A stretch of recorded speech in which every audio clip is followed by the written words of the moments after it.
Ladies and gentlemen, I welcome all of you to day 2 of the Palm Expo Conference 2024. Our first session of the day, called The Awesome Sound Engineer, is by an equally awesome sound engineer, SREEJESH NAIR, who will tell us the secrets to be an awesome sound engineer. SREEJESH owns to his credit more than 20 years experience as a sound mixer in the industry. He started his career as assistant sound re-recording mixer in Rajkamal Studios and has worked on more than 200 movies since then. He was part of the first Dolby Atmos mix theater installation in India and the first Dolby Atmos premier mix room in the world. SREEJESH Nair won the 60th National Film Award for the best re-recordist of the final mix track for the film Gangs of Wasipur. He's currently working as an audio application specialist at Avid. May I please hear a big round of applause for Mr. SREEJESH Nair. Thank you so much. Check. Thank you so much. I mean, the title Awesome Sound Engineer absolutely does not refer to me. Okay? It refers to a lot of people I have learned sound from. And what we want to do this time is, what I've done is I've taken one-liners from a lot of engineers you will know in the industry. Some of them are pretty funny. And we're going to look at concepts that relate to them. When I say concepts, I mean, like, what did I learn from them? What did I do in my career to go ahead in those respects? And also, the most important thing I've always felt is, earlier we used to think this is a closed industry. It really is not. And when I talk about these one-liners and things like that, you'll definitely understand all of that. Before I start, I want to thank Sudeep Audio as well. If you've not seen their YouTube channel, you should. There's a ton of interesting one-liners over there. Right? Cool. So, the Awesome Sound Engineer, I was looking for a title to figure out what to put and for the talk this year. And every year I talk about something that's very technical or something of that sort. But I want to talk about technicalities. We will not be talking a lot about math. We will, A plus B and all of those things. As simple additions and subtractions we will be looking at, because I don't think it's fair enough to become a sound engineer just purely on aesthetics. If you've heard Pramod's talk yesterday, if things get really bad, it is you, and if it's really good, it's the people on the stage. So this is actually also my tribute to the industry and the ones I've learned from. Not everyone I've learned from is here. There's only 1 hour I can talk about, because that would be a book at that point. Yeah. So this is Bishwadeep Chatterjee. If you've not known him, he's a multi-award winning sound engineer.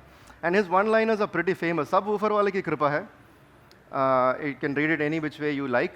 But the intent of this is the problem with LFE. Now, when you mix in an immersive format or Atmos or 5.1 or whatever that is, as long as you have an LFE, there is a very strange problem that is there. And it takes a couple of listens for us to actually understand what that is. So this is like a standard session setup where you would have your track, let's say that's a track, and that it's just a 100 Hertz signal. And that is being sent to the LFE. Now, in all opportunities, what we do is we increase the LFE send, and it goes across to our LFE. On an LFE channel, we'll have a filter.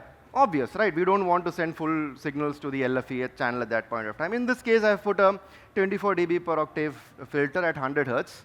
And this is how we start off on our LFE. So what I've done is, what this is showing is the relationship between the center channel and the LFE. So this is what happens. When you increase your level, you will see that actually the signal is going down. So when you're pushing up the signal on the LFE, instead of hearing more LFE, you will actually hear it go down. It's not going to contribute to this. And when it goes really down, what you do is you sometimes take up your master fade and push it up even more, it actually goes even more down. But the signal is not going down anywhere. What is happening is it is cancelling between the center and your LFE channels.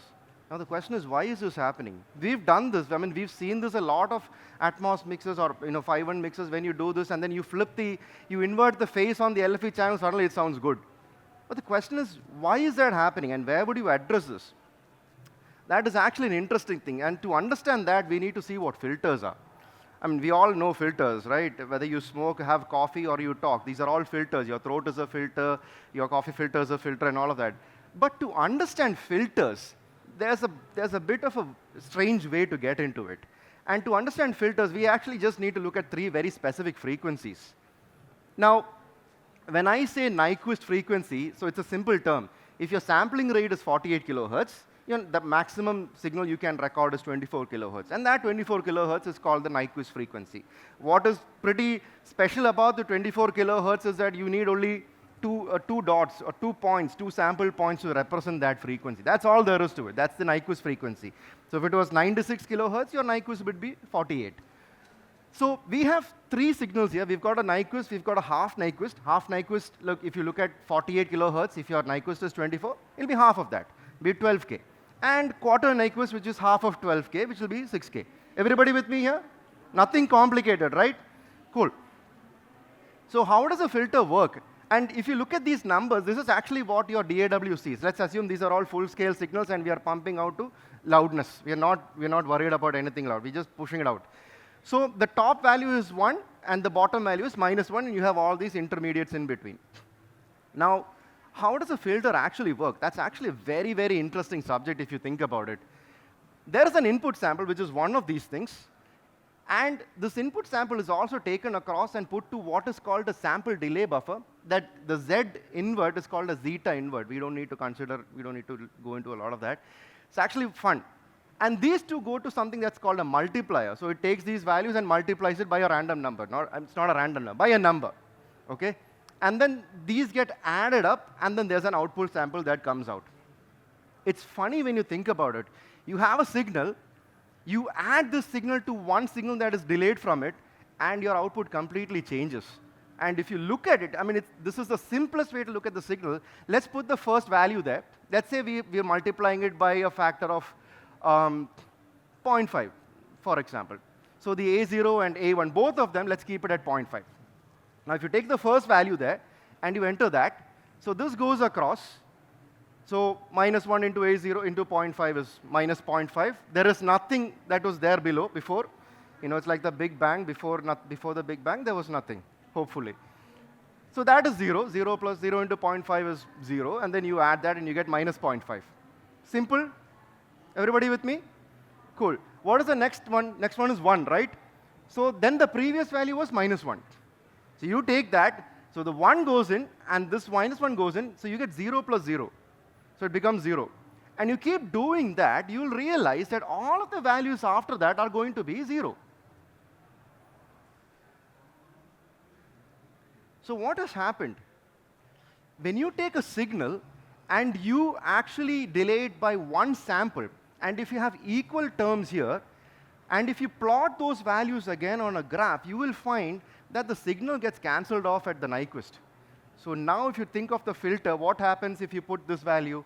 Like if your sample rate is 48K, 24K will not go through. Everybody with me? Stay there. Okay? Now, if you take the same example and you look at the half Nyquist and the quarter Nyquist as well, and you plot that, this is what you will get. It's just there. So it gets cancelled off at the Nyquist frequency. It gets slightly reduced before that. It gets even less reduced before that, and so on and so forth. So if you take all of these values and you start plotting them on the graph, if you take the highest value of that and you plot, that becomes cancelled. Then you take the half Nyquist, that is there, and you take the quarter Nyquist, this is there. This is how you draw the slope of the filter. This is why the filter becomes sloped. And it's a simple thing. It's just one signal going forward. Now, here's the fun part. When you have all of these signals, now we saw that all of these signals were kept at 1 and -1, right? Whatever value that it drops by -3 dB is called your corner frequency. So which means if you put a filter at 100 hertz, the signal at 100 hertz will drop by 3 dB.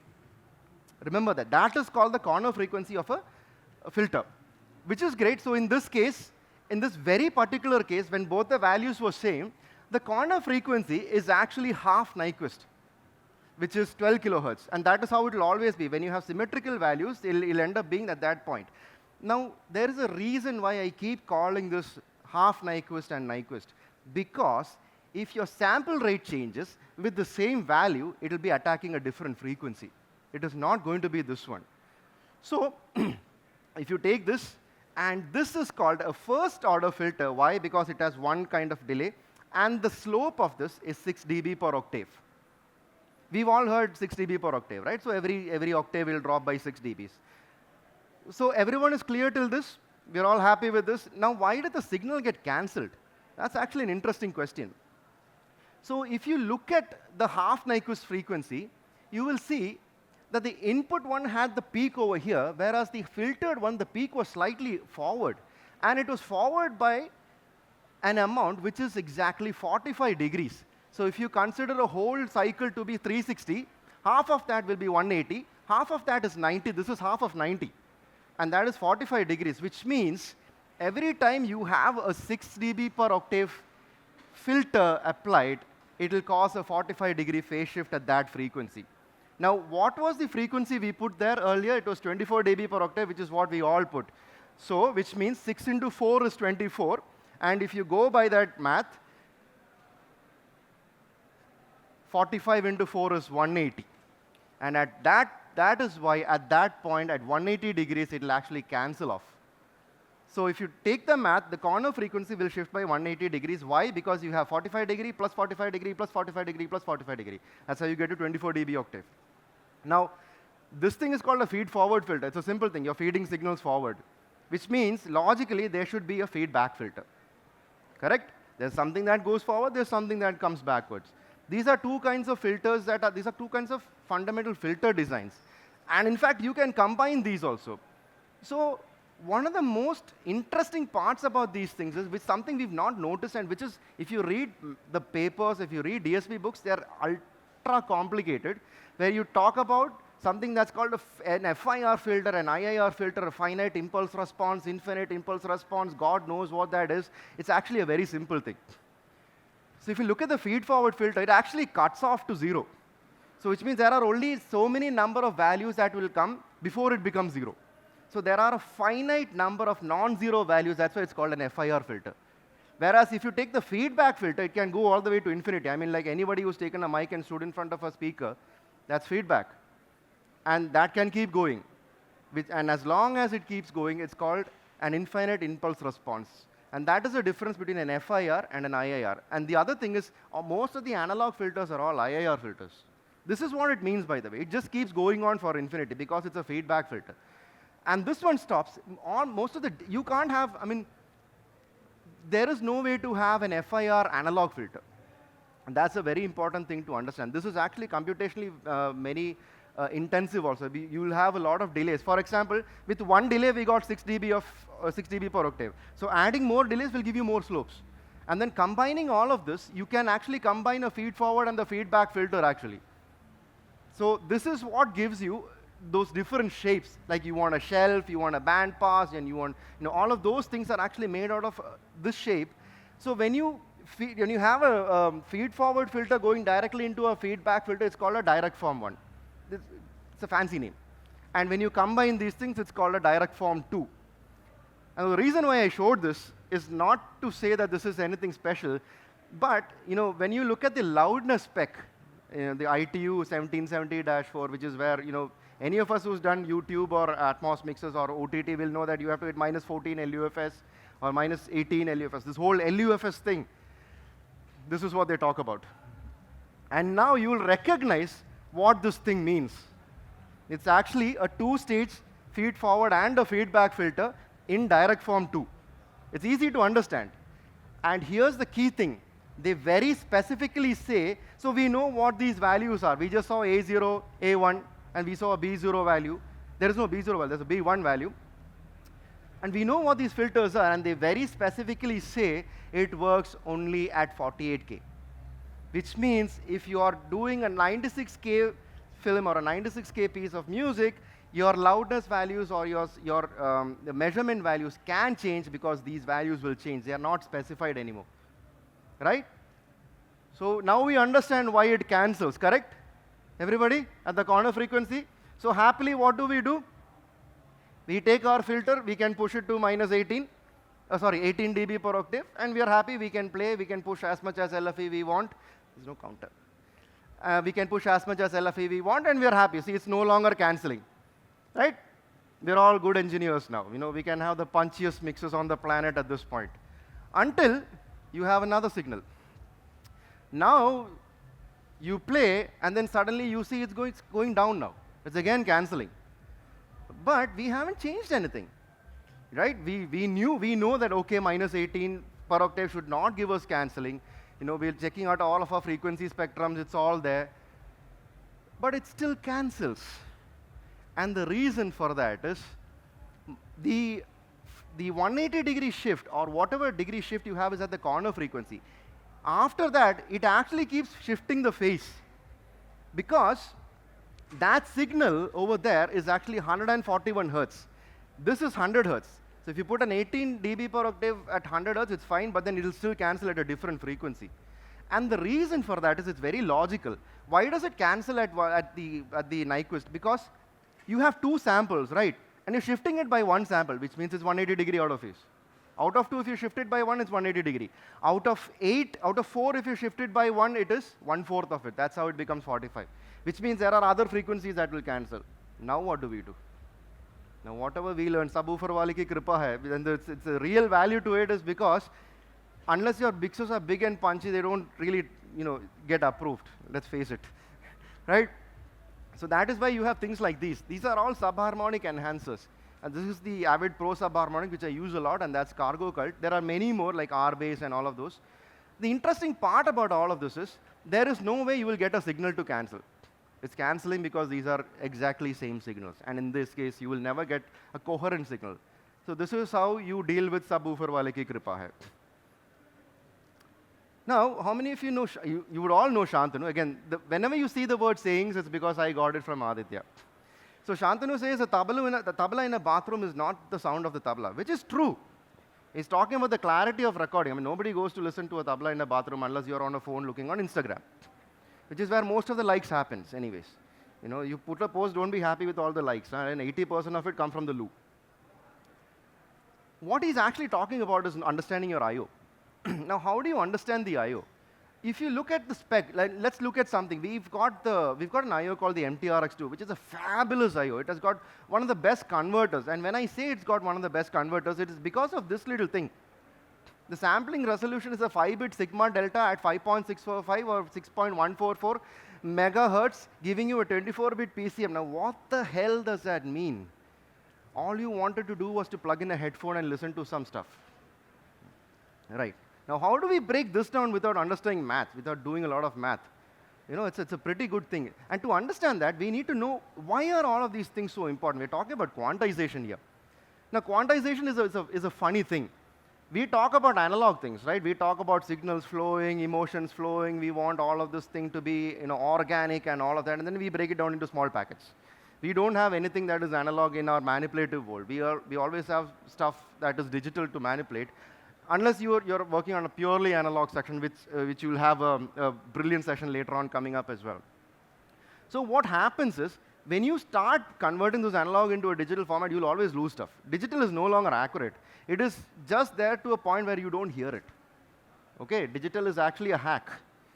It is just there to a point where you don't hear it. But as you increase the bits, you will see that you're actually reducing the amount of error that is there.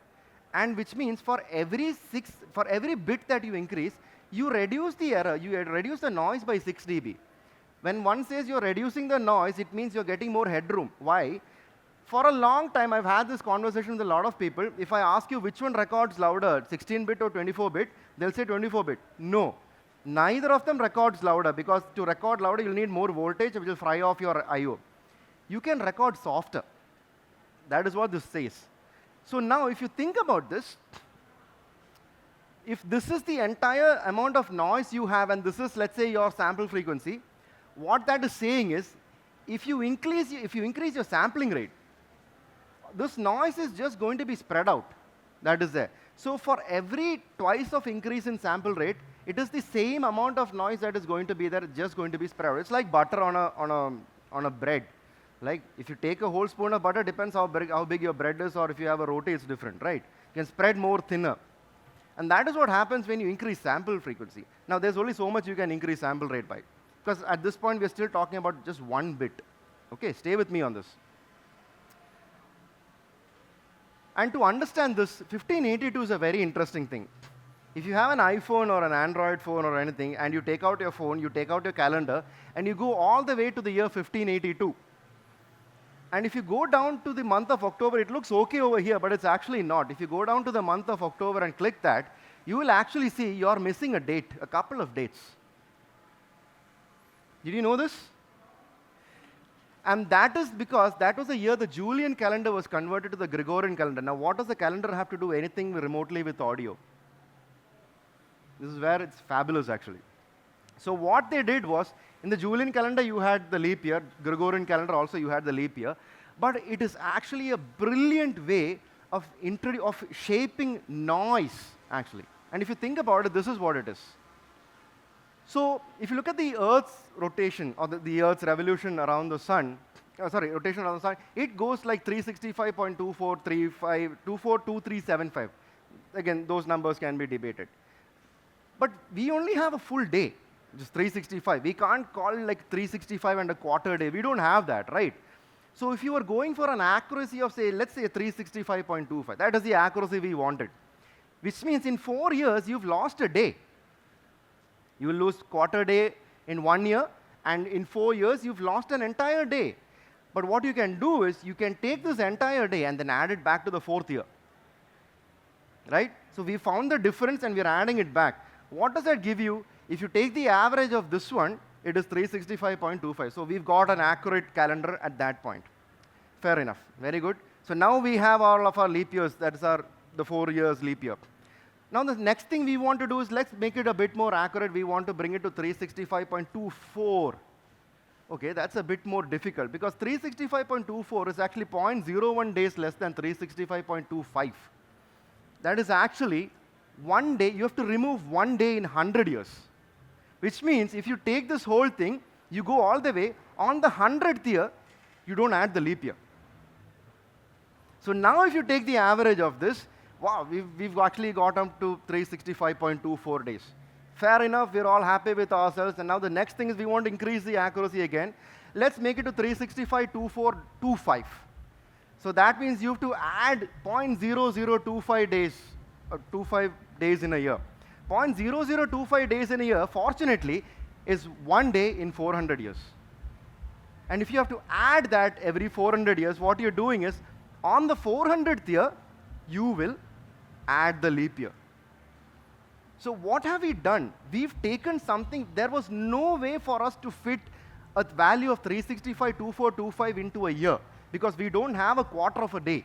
This is exactly what happens when you do quantization. There is no quarter of a quanta. It is a quanta. That is the error. But what we managed to do was, we managed to subtract the errors, and we managed to add it at some point. So you're taking off error, you're adding it. So when you take off the error and you add it back, you can actually average out the entire signal to the point where you want it. So this taking out of the error. So again, if you take the average of this one, if you add all of this up and you take the average, it becomes to 365.2425 days a year. Again, there are even more advanced ones where every 4,000 years you don't add a day and all of that. But we'll not get into that. We're happy with this accuracy for now. So this thing, this subtraction and addition, the subtraction, or the error difference and the error sum, the subtraction is called a delta. It's always, anything that is a difference is called a delta, and an addition is called a sigma. This is exactly what a delta sigma is. It is finding the errors, because you can't reduce it anymore. It is just going to subtract the error from the next one. So if you take this concept and you apply it to a converter, in fact, so when we went from stage 1 to stage 2 to stage 3. So if from the first stage, when we got to the next stage, what did we do? We lined up all of these and we got 100 years. That's called an order.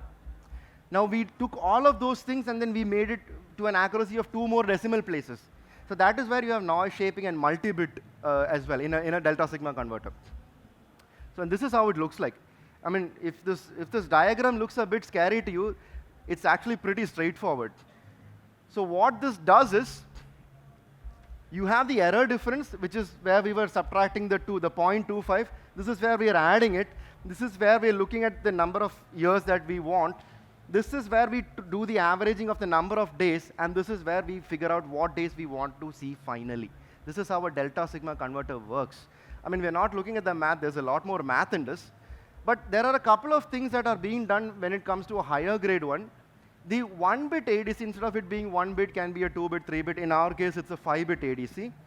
Some people, really good some manufacturers, they add quantization, dither over there because of the quantization mechanism and all. So there are a ton of ways you can actually get very good accuracy. And why are we shaping the noise? We're basically taking the noise that is there in a frequency range that we can hear and pushing it away. That is what we are doing. That's why we are shaping the noise. So this is how a delta sigma converter works, and this is actually what the 5-bit delta sigma means. So 5-bit means we saw where the ADC has more than 1 bit. 5.645 is actually 44.1 into 128 times. This is 48 into 128 times. It's a 128 times oversampling converter. We saw what happens when you oversample, and it gives you an output at 24-bit PCM. So this is a delta sigma converter. And these are all pretty interesting concepts when you come to think about it. So this is a very inspiring line as well. If you don't invest in yourself, why would anyone else? It's true. You're the ones who would have to invest in yourself, which means you have to know your gear.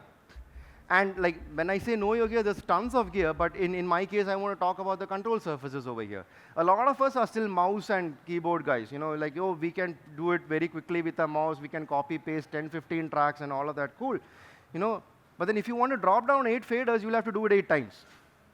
If you want to do an EQ, you have to do it in a different way. A lot of us don't really see the benefit of working in a concept, let's say a preview mode or a punch preview mode, where you can actually, and take it from me as a film mixer, you can actually premix a reel in less than its runtime.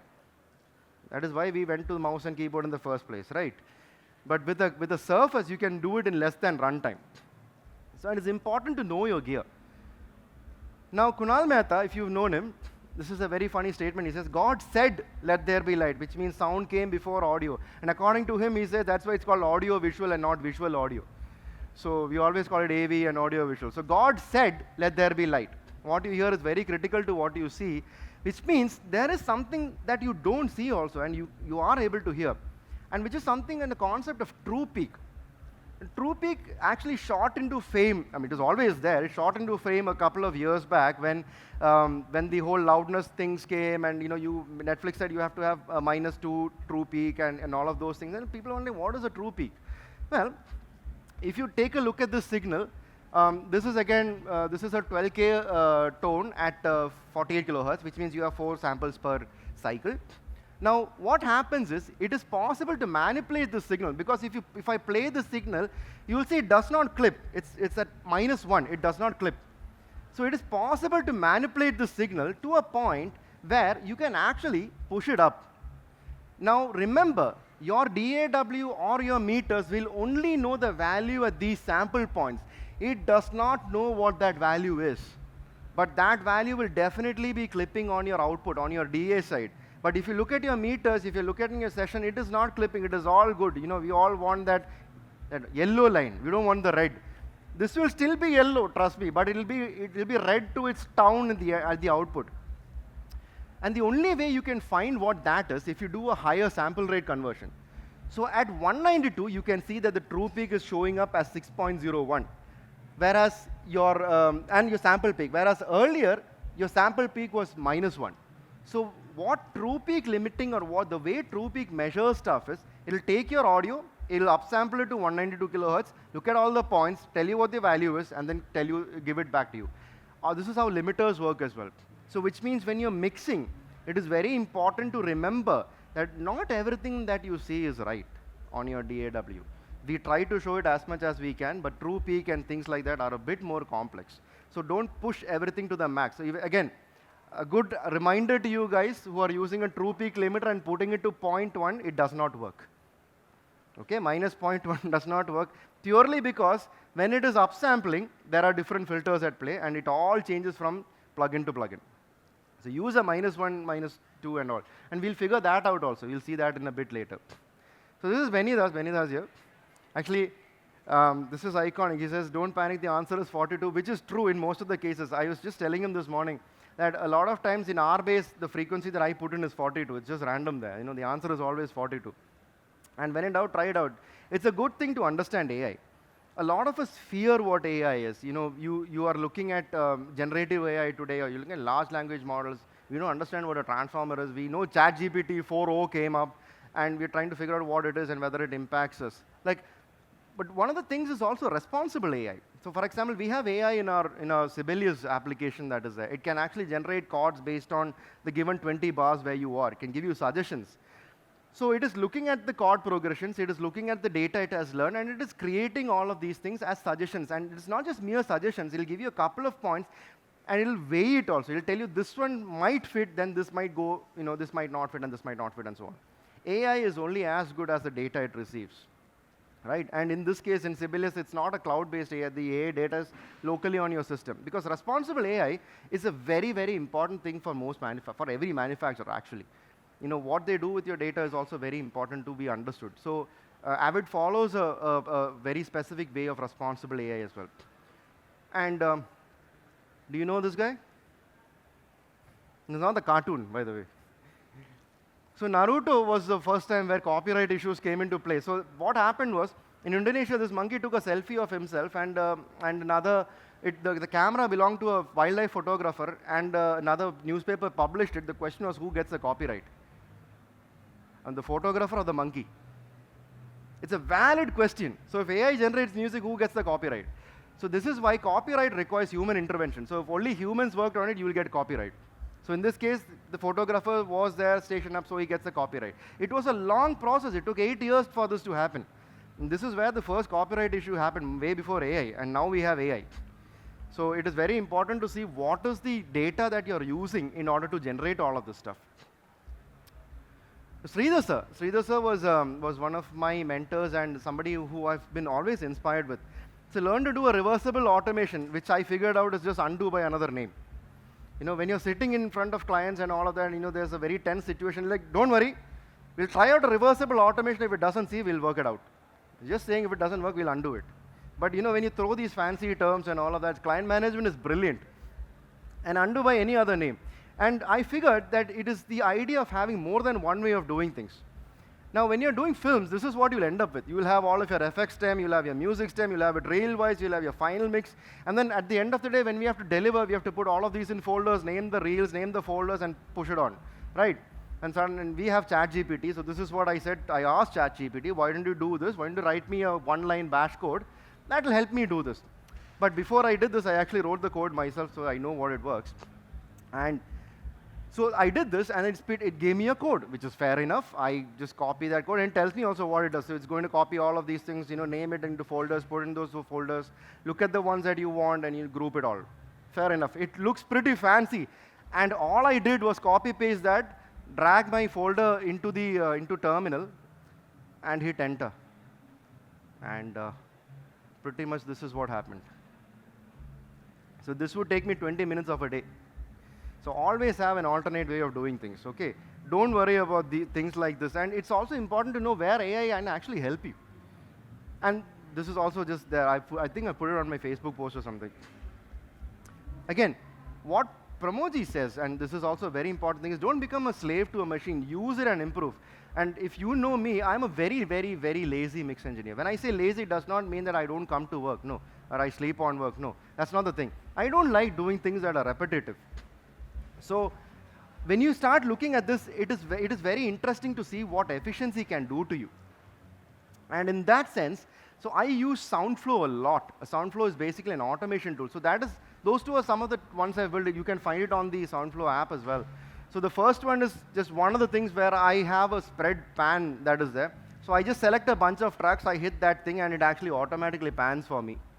So it becomes like a spread this way. So I have a center, and it just goes this way. And I can do the same thing with stereo tracks as well. So if I have stereo tracks, I'll start off with 2 here, 2 there, 2 there, 2 there.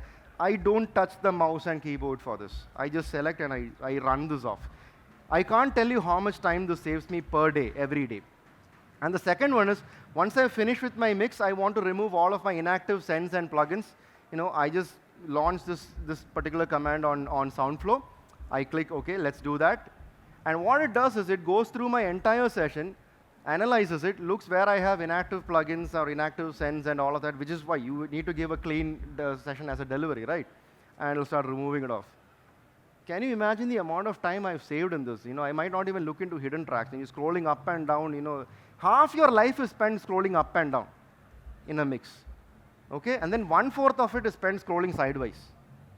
Okay? So the 1/4 remaining time you have is your creative output. Be very judicious with that. Okay?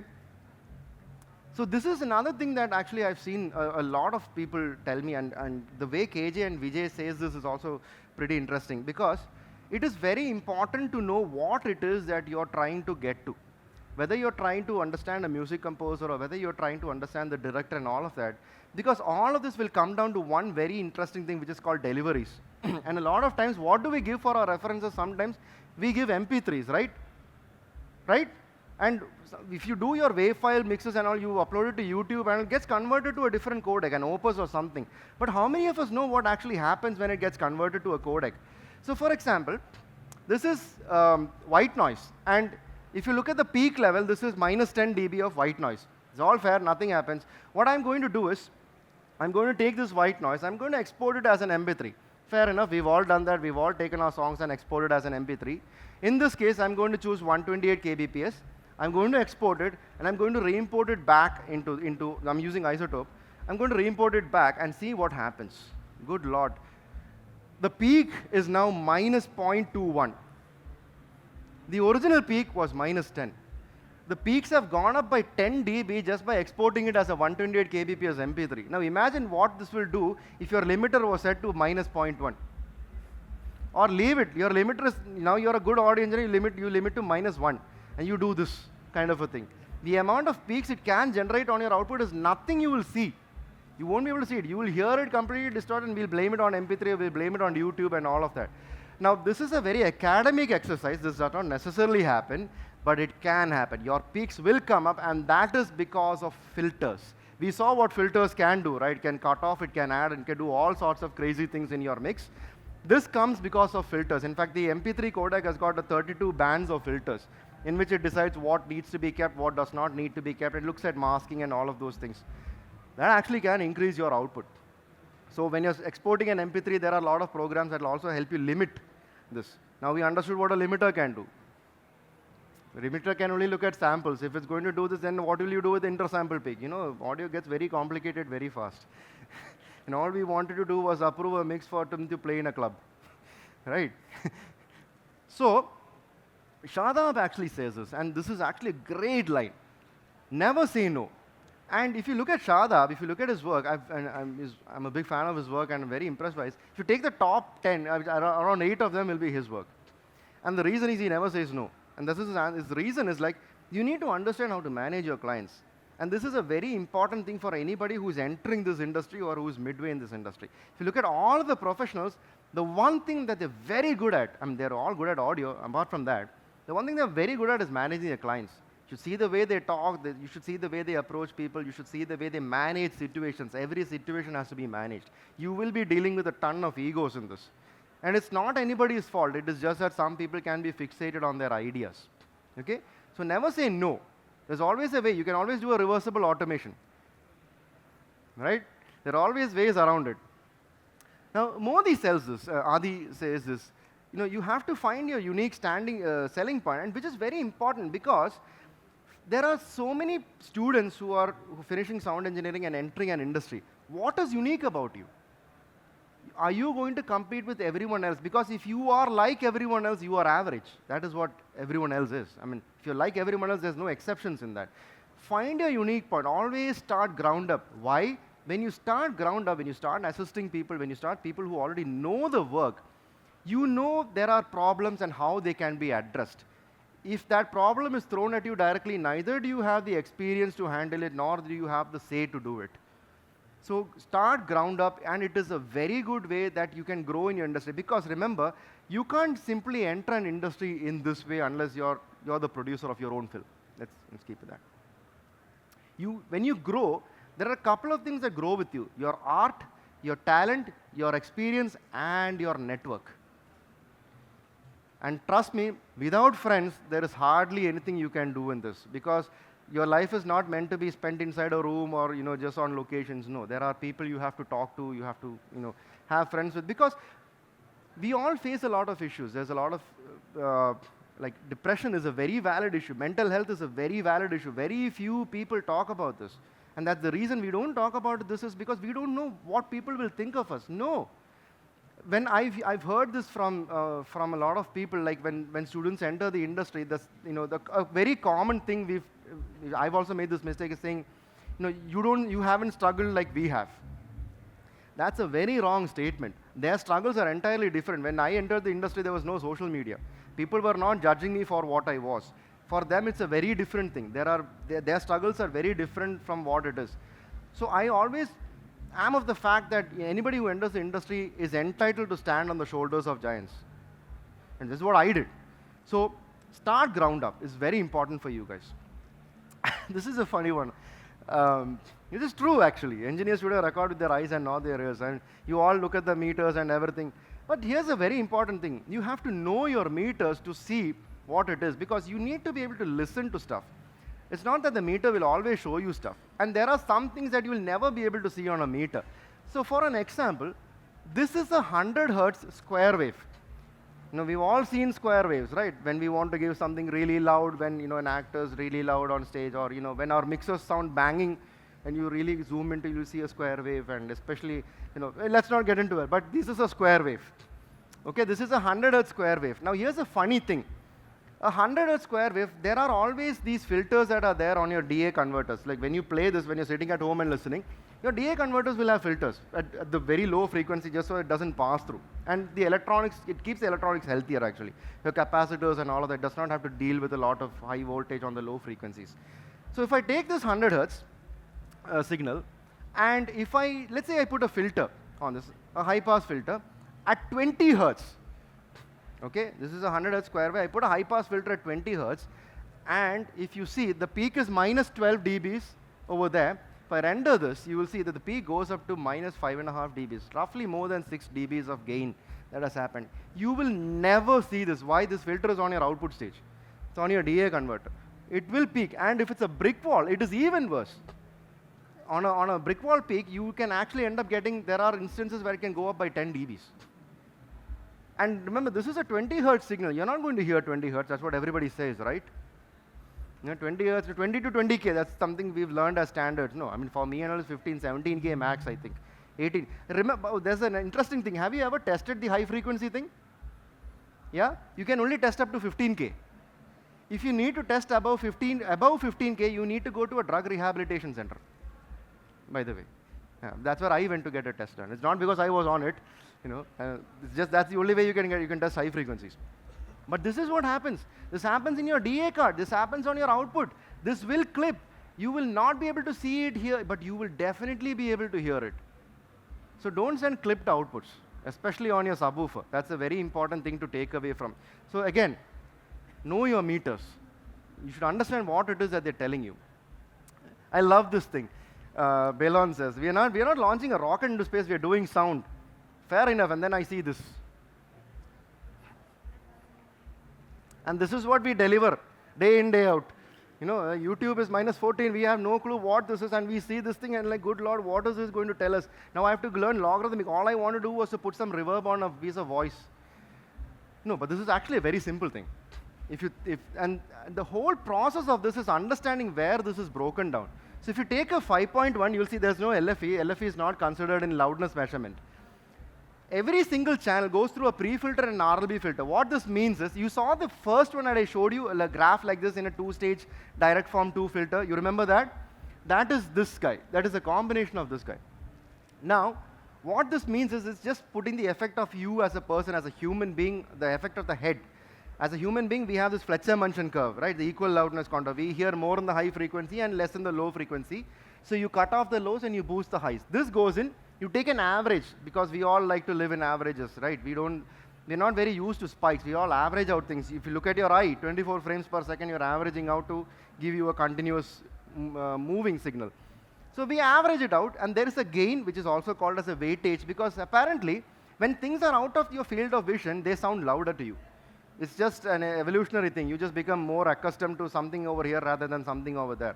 It's a good thing. Imagine which is scarier, a guy opening up his knife over there or his knife opening up over here. You'll imagine a ton of things over here. You don't even know how tall the guy is, how short he or she is, what is it, is it a ghost, is it a tiger? No idea. So this entire thing gets summed up, fair enough. That gets converted into a logarithmic scale, fair enough. And that goes through a gate because why? We're all just chalta hai people. If there was no gate, we'll have like 3 minutes of silence and 5 minutes of absolute loudness and say it's all averaging out. No, we want to average out the silence. So there's a gate and there's an integrator. So the gate initially, when the EBU decided for the gate, it was 8 LU. Means if the signal drops by 8 dBs from your average, it will pause the measurement. That is actually the EBU R128. Then the ITU came along, and 8 LU is a very complicated thing. Let's round it off to -10. That's where it was introduced in 1770-2. It became -10, and this is actually the signal. It's actually a sum of all of these things going into this, which we are taking a logarithm, you have a gate, and it's averaged out to give you an LKFS. Don't get scared by equations. Those equations are beautiful. The only problem is we don't know what we are looking at, and anything we don't know, we are scared, just like fire. Not for us, but And this is very important. There are no rules, there are only guidelines, and that's why it's very important to understand the difference between a requirement and a recommendation. We often miss this when you're given these specs for Apple Music or for Netflix and all. There are some things that are requirements and some things that are recommendations. Don't confuse those things. Recommendations are there, it's like a guideline. But the thing is, how do you know you're breaking a rule if you don't know what the rule is? Right? You have to know that. You have to always know your fundamentals. Educate yourself. This is a very important topic. In fact, a lot of my education happened after I got into the industry, and purely because I knew I couldn't figure out half the things that I was looking at. Like the LFE problem was a big thing. Where do I put my sounds in my surrounds? Another thing. What happens to the dialogues with music? Third thing. There's a lot of things. Boom and lapel. You face match.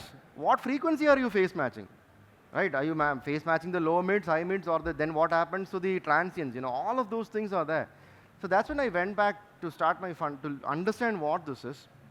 And it's funny because your fundamentals have not changed for the past 60, 70 years. It's the same thing. And it's funny that a lot of us still skip on a lot of things over there.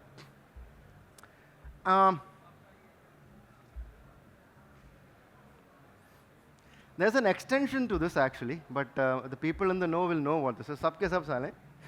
The idea is don't take everyone's advice, right? You should always find out what works for you. And Mujib sir and Benny are here, so I'm actually taking there and putting it right in front of you guys. And Mujib sir was saying, and I agree with him, he has to patent this. It's actually a copyright on this, not a patent, a copyright. Know what works for you. Don't take anything that everybody says, every marketing person says, and just throws at you and say this is the best shiny thing. No. There are things that will work for you. There are things that will not work for you. Having an extremely good mic in a shitty room is a shitty mic. It's a bad signal. There are things that will work for you. There are things that will not work for you. Always understand where to differentiate the fat from the meat. Once you do that, and the only way you can do that is by understanding what the fundamentals are in this case. And this is again Parikshit's line, which is great. Jo dikhta hai, wahi bikhta hai, which is true. If you are not seen in an industry, you will not be known. If you are not known, why will people call you? Right? That doesn't mean put posters of yourself around. No. There are ways around it. And the other thing is, the other way of saying is out of sight, out of mind, which is true. Which means you have to know your tools.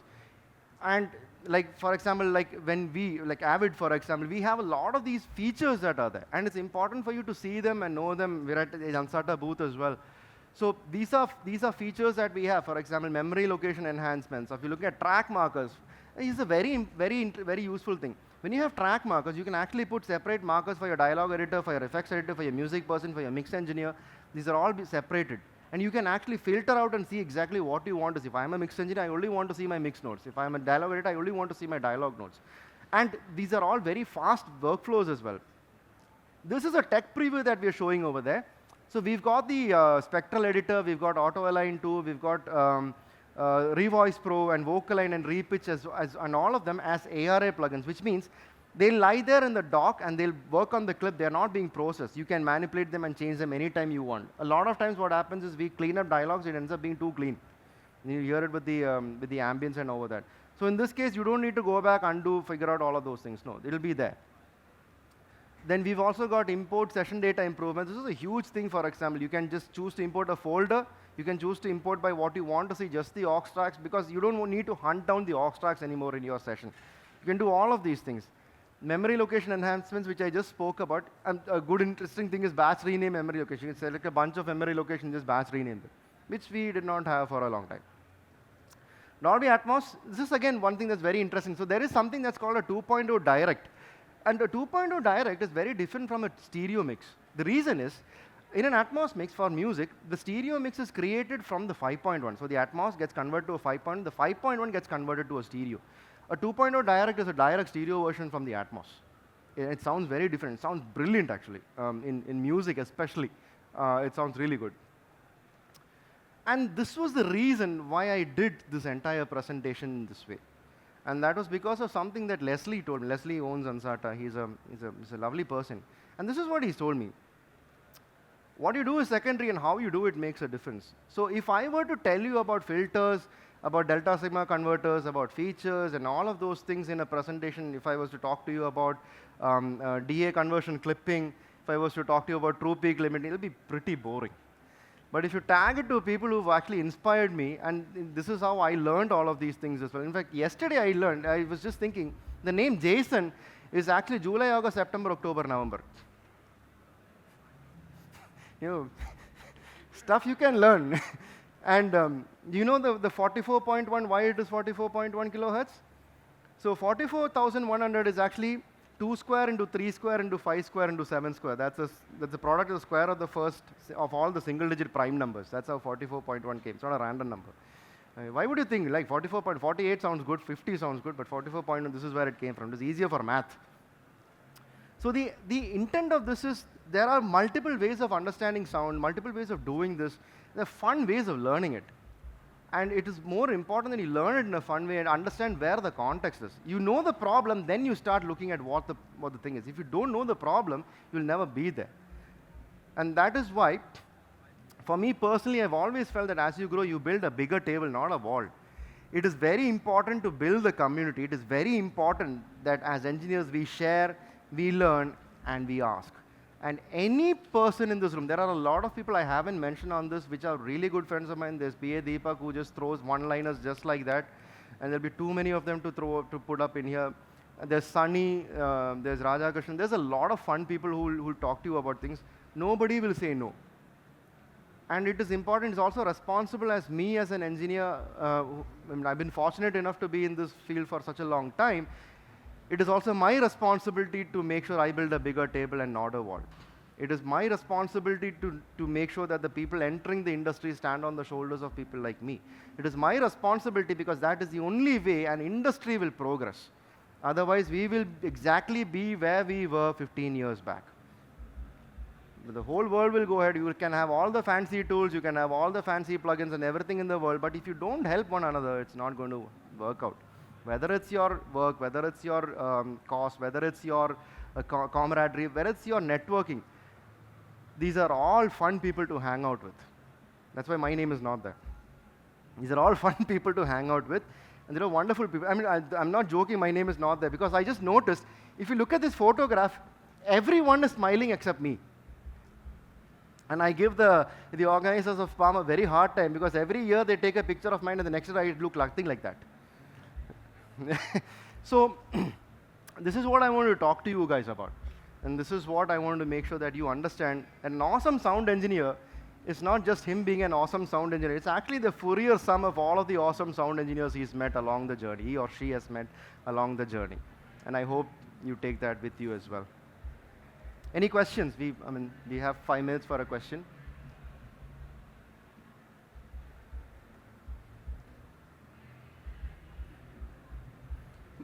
Yeah, there's a question there.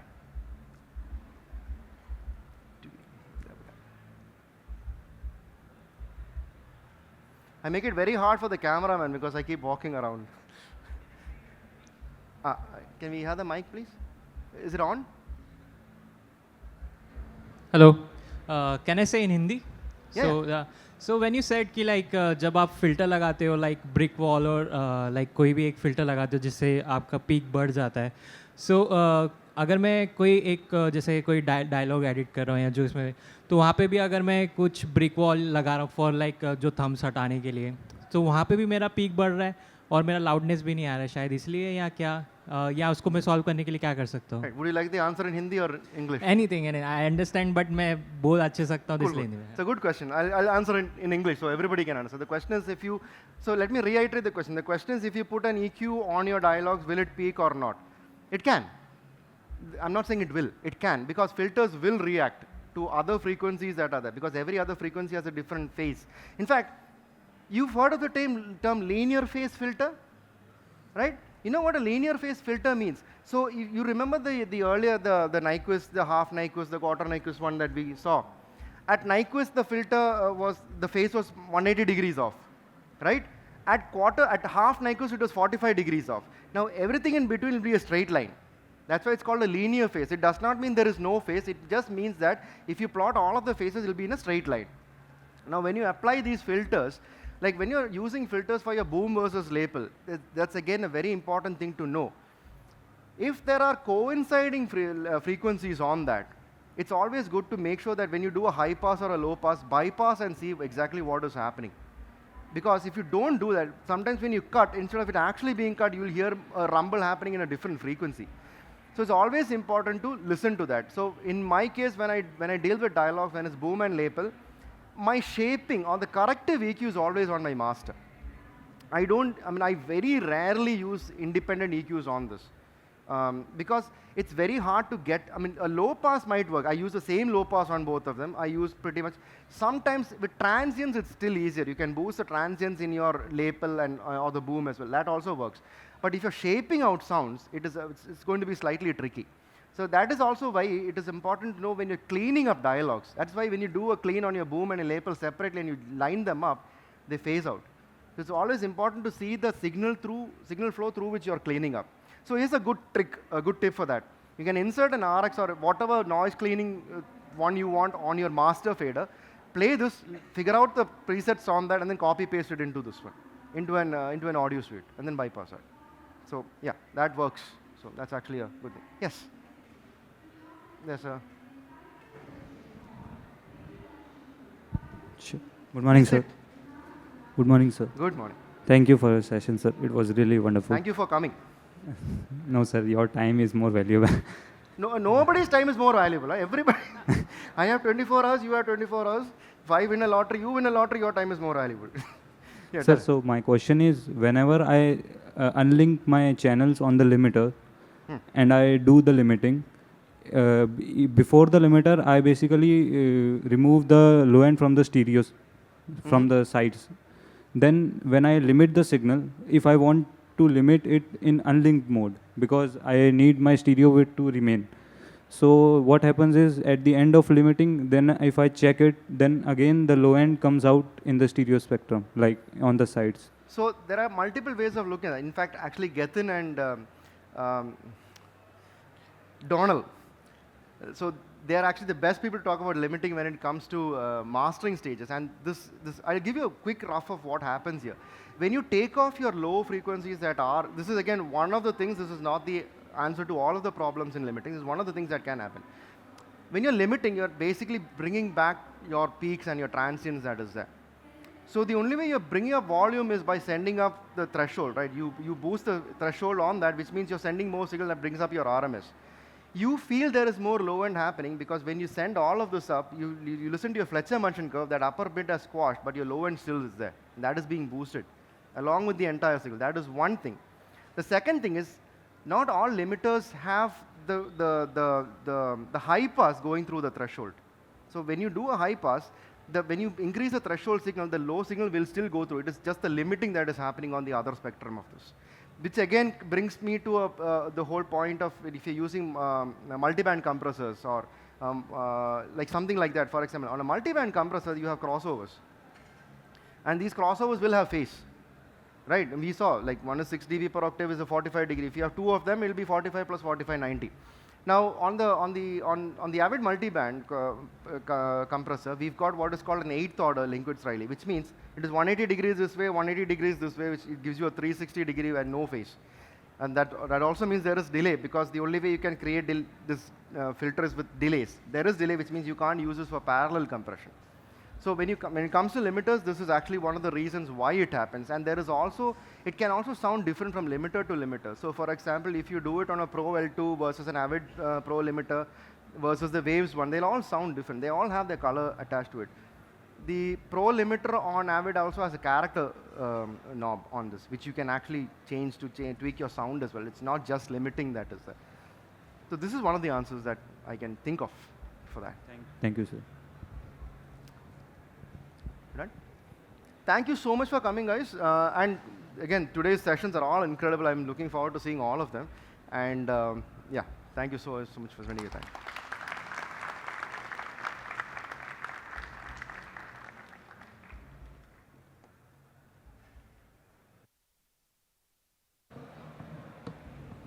Thank you so much, SREEJESH sir. May I please request you to stay back on stage for just a moment more when I give you a small token of appreciation.